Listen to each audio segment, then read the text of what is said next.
So after Donald Trump escalated the war between Iran and Israel, he came out on X yesterday and just declared world peace. Like, he literally just went on Twitter and was just like, ceasefire now. Like, he just declared ceasefire. Iran and Israel were like, I thought we were killing each other. Trump just said, ceasefire now.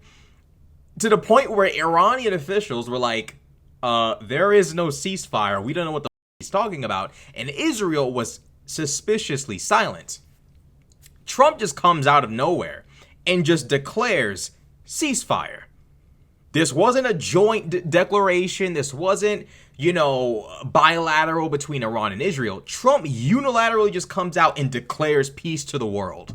He says, congratulations to everyone. This is this man's insane, psychotic tweet. Trump says, congratulations to all. It has been fully agreed by and between Israel and Iran that there will be a complete and total ceasefire in approximately 6 hours from now when Israel and Iran have wound down and completed their in-progress final missions for 12 hours in which the war will be considered ended. Officially, Iran will start the ceasefire, and upon the 12th hour, Israel will start the ceasefire, and upon the 24th hour, an official end to the 12-day war will be saluted by the world. During each ceasefire, the other side will remain peaceful and respectful. He thinks he's like a teacher in a classroom. Okay, now guys, ceasefire, like, he's crazy. On the assumption that everything works as it should, which it will, I would like to congratulate both countries, Israel and Iran, on having the stamina, courage, and intelligence to end what should be called the 12-day. He's trying to write himself into history. This thing is crazy. He's trying to write himself into history, called the 12-day war. This is him setting himself up for a Nobel Peace Prize. He's obsessed. This is a war that could have gone on for years and destroyed the entire Middle East, but it didn't and never will. God bless Israel. God bless Iran. God bless the Middle East. God bless the United States of America, and God bless the world. The obsession with being seen as a savior is unreal. This man literally just declares historical events. Unfortunately, the world will obey Trump. I don't know why. Someone's going to turn this into a Wikipedia article and name it the 12-day war, which this is not a war. Like, this is not like, sure, it's war, but it really wasn't. Missiles were exchanged. It is what it is. Like, normally we wouldn't acknowledge this as some kind of a war. Maybe a crisis, but war is absolutely ridiculous. Insane. He goes on to congratulate the entire world. Trump goes on to say, congratulations, world. It's time for peace.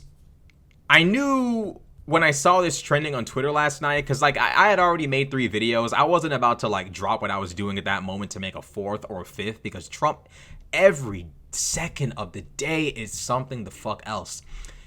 In the wake of Donald Trump declaring that there was a ceasefire, Iran's foreign minister came out and said, we don't know what this man is talking about. There is no final decision on a ceasefire in the slightest.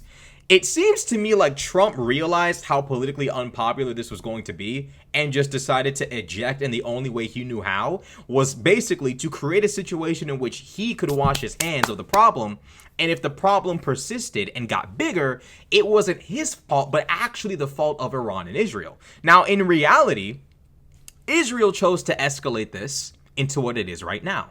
He could lay the blame at them, but as far as we know, Trump's not willing to go that far. He instead decides to actually blame them both. He sets up a situation in which he can blame both of them in the event that this goes wrong. Iran's foreign minister came out yesterday at 10:05 p.m. Eastern. Iran's foreign minister said there is no final decision on the ceasefire. We don't know what this orange motherfucker is talking about. Abbas Araghchi, Iranian foreign minister Abbas Araghchi, is the one who's saying, we don't know what this man is talking about, right? Mr. Abbas said, as Iran has repeatedly made clear, Israel launched a war on Iran, not the other way around. This is definitely not true, but Israel definitely escalated it to the point that it didn't need to be at. Iranian Foreign Minister Abbas Araghchi wrote Monday evening in a post on the social media platform known as X, as of now, there is no agreement on any ceasefire or cessation of military operations. However, provided the Israeli regime stops its illegal aggression against the Iranian people no later than 4 a.m. Tehran time, we have no intention to continue our response afterwards. The final decision is on the cessation of our military operations operations will be made clear. So they're saying, we've never agreed to this, but if this is the direction y'all want to take it in, cool. And to be honest, Iran has no choice but to accept this, because right now, they're not really in a good position. They're down on every conceivable way possible. Their airspace is completely taken over, etc., etc. Right now, the smart thing to do is to wait, to let things unfold, to not get into this back. That's what Israel wants, and that's Donald Trump knows he can't drag this out. And the Iranians probably know that too. Donald Trump's base is only willing to support this if Donald Trump makes a quick escape, which he's clearly trying to do. And it seems like it's working in his favor. Now, Israel, in a response to an Iranian missile that didn't even hit anybody, instead of trying to de-escalate and trying to figure out a way to, to cease the hostilities, Israel decides to just fire back, decides to just continue. To which Donald Trump comes out and just actually has a moment where he loses his composure. Normally, Trump doesn't lose his composure. He just says unbelievably unhinged and inappropriate things in the most calm way possible. Donald Trump actually swore on camera. It's not the first time, but he swore on camera and said that Iran and Israel don't know what the fuck they're doing.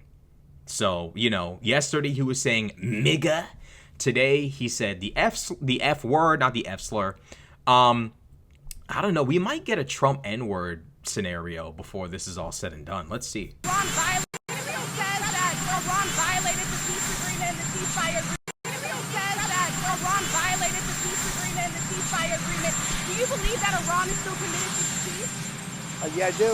They violated it, but Israel violated it too. Are you questioning if Israel is committed? Israel, as soon as we made the deal, they came out and they dropped a load of bombs, the likes of which I've never seen before. The biggest load that we've seen. I'm not happy with Israel. When I say, okay, now you have 12 hours, you don't go out in the first hour and just drop everything you have on them. So I'm not happy with them. I'm not happy with Iran either. But I'm really unhappy if Israel's going out this morning because of one rocket that didn't land, that was shot, perhaps by mistake, that didn't land. I'm not happy about that. You know what?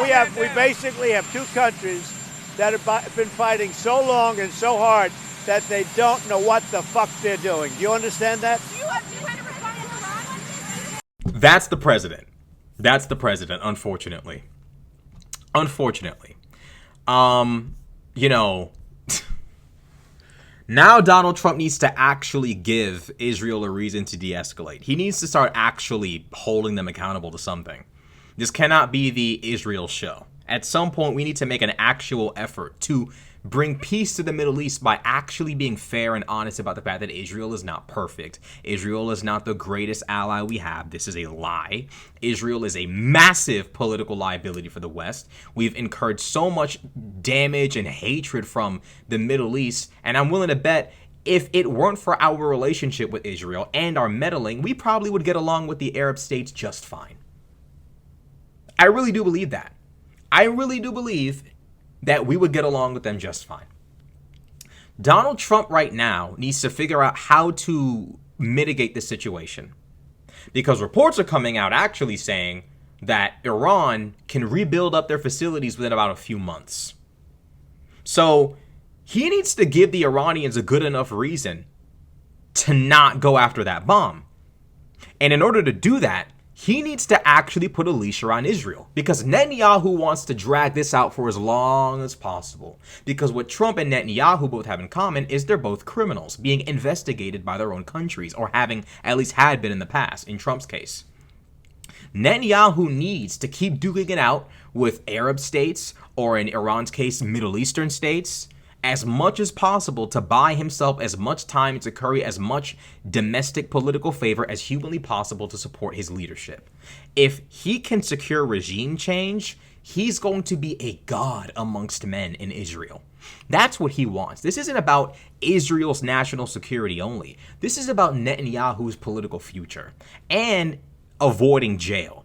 That's exactly what this is about. And that's why the two of them are like peas in a pod. Because they're the exact same guy. It's just copy and paste. Seriously. Netanyahu is so shameless, he's constantly trying to get us to do something to Iran that we can't back up. Blowing up Khomeini sounds cute, But what do you do when the Iranian people come together behind that bullshit theocracy running their country? Now what?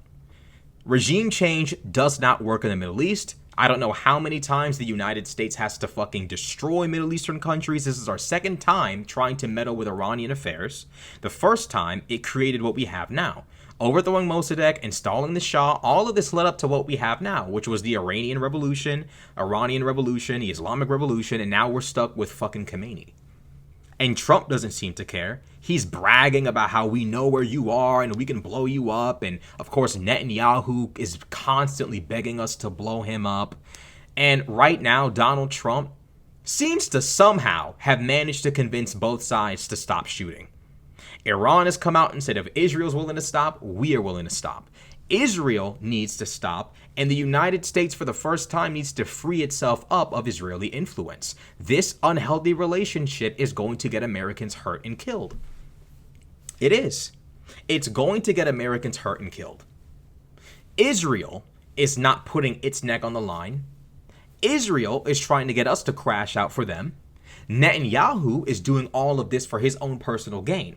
Donald Trump needs to start trying to give the Iranian people, the Iranian government in particular, some assurances.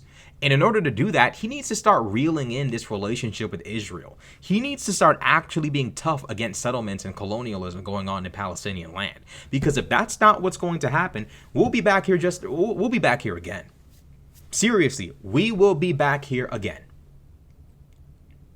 Donald Trump somehow managed to he just manifested a ceasefire, like the girlies do on TikTok and shit. He just manifested it. Then, like, not even 24 hours later, they're shooting at each other, and, you know, Israel's ready. It's like, bro, it's total fucking mayhem right now. Total mayhem. We have a president who's just declaring shit. It's not even sticking, by the way. That ceasefire only lasted, like, maybe a few hours. To this very moment right now, it's still a fragile ceasefire with no guarantees. And a lot of other people in left-wing YouTube are like, hey, I don't know about this ceasefire. It doesn't seem real. And sure enough, within hours, they're shooting at each other. And he's losing his composure, cursing up and down. It's like, nah, you don't know what they're doing. They know what they're doing. Netanyahu knows exactly what it is he wants. Iran obviously are trying to save face and defend themselves. And, you know, Iran is obviously trying to save face and, of course, defend themselves. Trump's the one who has no clue what's going on. He's not trying to put any pressure on Israel. He's putting all the pressure on Iran, not realizing Israel does engage in behaviors that antagonize the Arab world, in particular its relationship with Palestine. Until he's willing to critique that and approach that and condemn that and strategize around that, we'll be back here again. I don't have a problem with Trump being hard on Iran. The problem is pretending like Israel is our greatest ally when it's not. The Europeans are. They don't put us in these crazy fucking ridiculous situations. They're not the ones doing the crazy shit Israel is doing. They're not. So, you know, Donald Trump, this is a total fucking mess. I mean, this guy just declares shit that's not even real. And within hours, of course, it all falls apart. I give it a week until they start shooting each other again, seriously. But yeah, this is our president freaking out and cussing on camera because his fucking manifestation ceasefire went up in smoke within hours.